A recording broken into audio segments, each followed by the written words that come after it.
Olá, quinto ano. Vamos para a nossa apostila de história.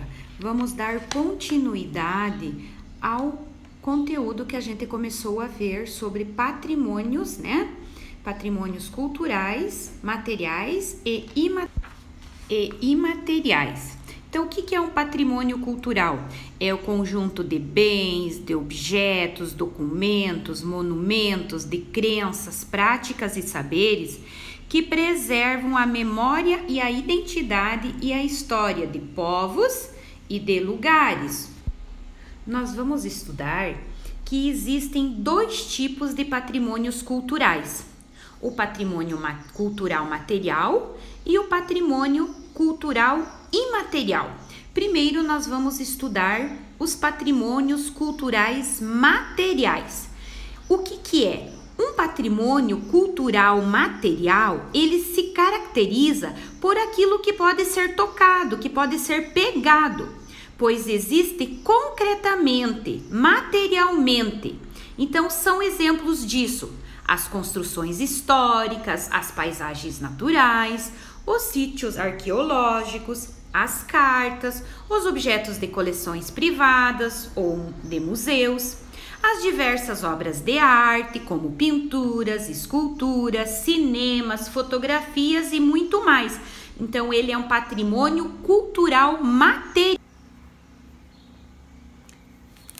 Muitas construções, monumentos, ruas, praças e entre outras, de todo o mundo, são consideradas patrimônio cultural material da humanidade. Essas obras humanas podem fazer parte da história de determinado local, como de um país ou de uma cidade, e da história das pessoas que viviam ou ainda vivem no local. Para algo ser considerado patrimônio cultural, material da humanidade, deve ser reconhecido pela Organização das Nações Unidas para as Ciências e a Educação e a Cultura, a UNESCO. O que significa isso? Organização das Nações Unidas para a Educação, Ciência e a Cultura, que é a UNESCO, é um órgão internacional criado em 1945 na Inglaterra, com o objetivo de garantir a paz entre as nações por meio da cooperação intelectual e cultural, buscando meios de solucionar problemas das sociedades dos países membros. Os patrimônios culturais mundiais fazem parte da iniciativa da UNESCO em conservar a identidade dos diferentes povos. Observem alguns exemplos de patrimônio cultural material. Então, material é o que a gente pode pegar, o que a gente pode tocar, tá? Então, e visualizar. Observem aqui. A Grande Muralha da China tem mais de 20.000 quilômetros de extensão e é a maior muralha já construída. E foi um sistema de defesa que protegeu a China contra os invasores por centenas de anos, né? Então, é um patrimônio cultural material. Outro aqui. O Centro Histórico de Salvador, na Bahia, foi considerado um patrimônio cultural material da humanidade em 1985. Nesse local são encontradas moradias, igrejas, ruas do período em que o Brasil foi colonizado por Portugal, o que resgata a memória da história brasileira. Por meio de um patrimônio cultural material da humanidade, podemos ter acesso à história do lugar onde se encontra o patrimônio. Como exemplos, podemos citar o Centro Histórico de Salvador, pois, por meio de suas construções, conhecemos parte da história do Brasil. No período da colonização portuguesa, isso também ocorre em outros lugares de diferentes partes do mundo. Você sabia que entre 1549 e 1763, a cidade de Salvador se tornou a primeira capital do Brasil. Então, antes de ser Brasília, foi Salvador a primeira capital do Brasil. E aqui em Prudentópolis nós temos um patrimônio cultural material, que é a igreja dos ucranianos, a igreja São Josafate, né? Vamos dar continuidade ao nosso texto. A respeito dos patrimônios culturais materiais da humanidade, vamos conhecer a história de um deles, que está localizado no Egito. Vamos acompanhar a leitura do texto. Não procure por pirâmides no Vale dos Reis, pois você não encontrará nenhuma. Aqui, os faraós foram enterrados em tumbas escavadas na montanha. Você já vai entender o porquê. Pirâmides eram monumentos impressionantes,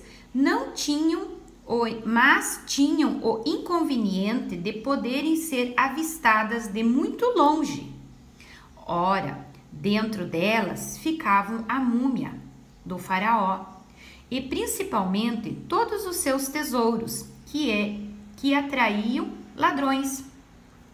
Ao constatar os inúmeros saques sofridos pelas pirâmides, os faraós decidiram começar a ser enterrados em tumbas mais discretas. Depois de passar pela porta da entrada, você chegará a um corredor descendente, em geral, muito amplo, ou a um túnel inclinado.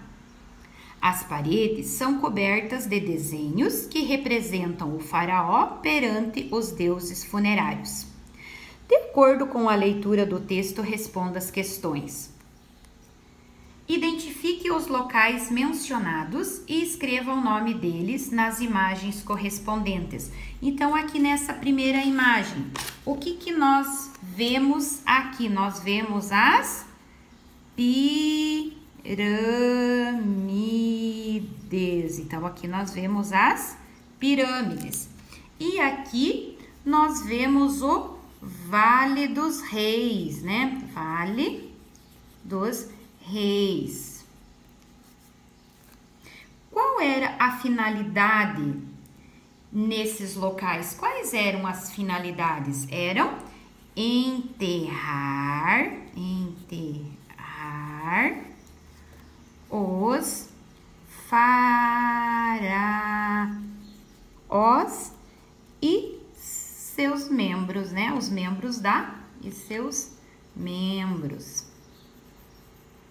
Então, a finalidade era enterrar os faraós e seus membros.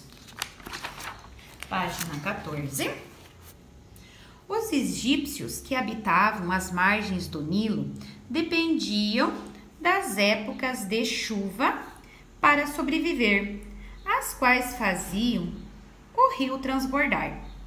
Nos meses de junho a setembro, durante as cheias, período de maior quantidade de água, os egípcios trabalhavam nas grandes construções como as pirâmides. Depois desse período, os egípcios preparavam o solo, semeavam cereais como o trigo e algodão e cuidavam das plantações e faziam a colheita. Esses períodos distintos de chuva regulavam as atividades dos egípcios e o modo como contavam o tempo. Vamos ver como eles contavam o tempo. As épocas de cheia do rio Nilo duravam de junho a setembro. Então, as chuvas, a cheia durava de junho a setembro, conforme a divisão do nosso tempo anual. As épocas em que o rio Nilo tinha um menor volume de água, menor, então era pouca água, seca, era outubro a maio, conforme a divisão do nosso tempo anual. Agora vamos fazer o que se pede. Pinte de azul a parte da linha do tempo relacionada com a época da cheia do Rio Nilo. Então, aqui, ó, nós falamos a época da cheia do Rio Nilo foi de junho a setembro. Então, eu vou achar aqui junho até setembro, eu vou pintar de azul. Pinte de vermelho a parte da linha do tempo relacionada com os períodos da falta de chuva, que era o menor volume, a seca. Então, era outubro a maio. Então, aqui, outubro eu vou pintar vermelho, outubro, novembro, dezembro, janeiro, fevereiro, março, abril e maio. Até aqui eu pinto de vermelho. Então, azul somente esses, né? Aqui, ó, de junho a setembro. Então, julho, junho, agosto e setembro, azul. E o resto eu pinto de vermelho. Qual das duas épocas é a mais longa? É a falta de chuva, né? A seca, a falta de chuva é a mais longa. Identifique nas atividades indique as atividades que os egípcios realizavam principalmente após o período de cheia no Rio Nilo. Comércio de madeira com os povos vizinhos? Não. Comércio de tecidos e peixes nas cidades? Não. Eles semeavam trigo e algodão. Olha aqui, ó, fala que depois do período eles preparavam o solo, semeavam o trigo e o algodão. Aqui está a nossa resposta. Cuidavam das plantações e realizavam a colheita. Então, olha aqui, ó. Cuidavam das plantações e faziam a colheita. Você sabia que as pirâmides de Gizé são consideradas patrimônio cultural da humanidade desde 1979?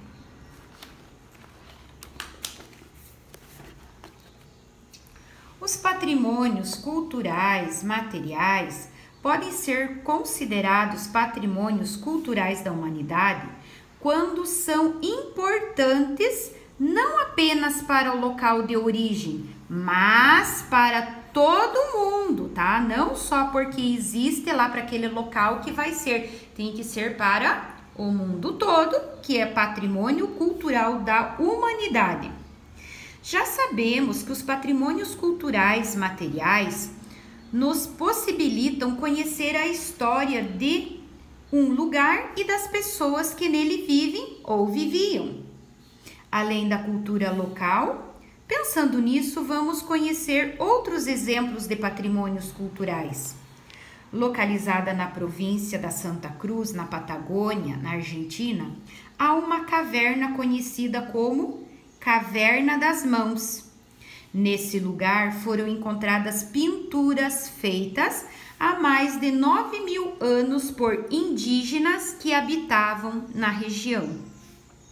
A Caverna das Mãos é considerada patrimônio cultural material da humanidade desde 1999. Então, observem aqui a pintura Caverna das Mãos, aonde os indígenas, eles pintavam as mãozinhas deles, e isso foi feita há mais de 9.000 anos atrás.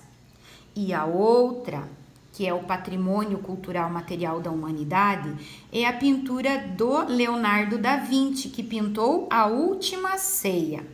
A Última Ceia da obra de Leonardo da Vinci está pintada na parede da igreja de Santa Maria das Graças, na cidade de Milão, na Itália. Todo o prédio da igreja é considerado patrimônio cultural material da humanidade desde 1980. Vimos que a Caverna das Mãos na Patagônia, na Argentina, e o edifício da igreja de Santa Maria das Graças em Milão, na Itália, são dois exemplos de patrimônios culturais materiais da humanidade. Na página 3 do material de apoio, então vocês vão lá no material de apoio da página 3, represente com desenhos e colagens outro exemplo de patrimônio cultural material da humanidade. Após realizar a pesquisa com professores colegas, elaborem um texto coletivo com os seguintes temas: mudanças e permanência dos patrimônios culturais materiais da humanidade. Então, o que é um patrimônio material? É aquele que pode ser visto, pode ser tocado. Então, vocês vão criar, vão destacar no material de apoio e vão realizar essa tarefinha, ok? Então, aqui está a nossa tarefinha da página 15. Vocês vão destacar, vão colar no caderno de história, patrimônio cultural material da humanidade. Vão fazer para a tia, né? O que nós podemos achar aqui? Tem até o cartão da Igreja São Josafate que eu posso estar utilizando e colando. Vocês podem procurar nesses panfletos de propaganda de Prudentópolis, né?